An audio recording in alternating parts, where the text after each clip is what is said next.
pagtugas kay Atong Ang, sir? Tuloy pa rin. We're continuing. Ano na hong pinaka-latest po dun, sir? Tuloy pa rin. There was a report, actual report of an eyeball contact. Ibig sabihin nun, nakita siya in person.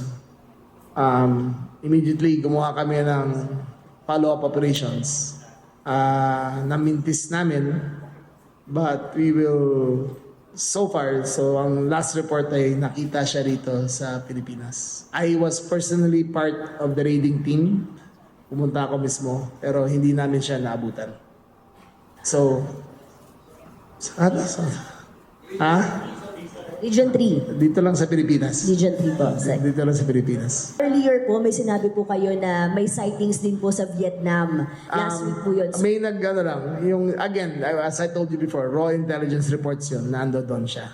But apparently, on that very same day, may nag-report na eyeballs on natong, so gumawa na kami ng operations. But yung pag-report mo ng eyeball, may picture po siya. Para Hindi. confirm ba na? Tingin mo si Patong mapapapicture yun? Hindi mapapicture yun. Mauwa yun.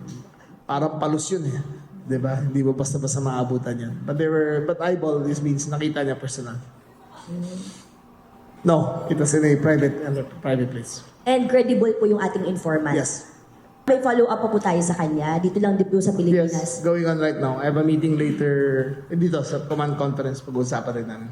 So dinidisregard na po natin yung idea na nasa ibang bansa po si Atong Ang. Anything is possible. So lahat yan kasama sa operations namin.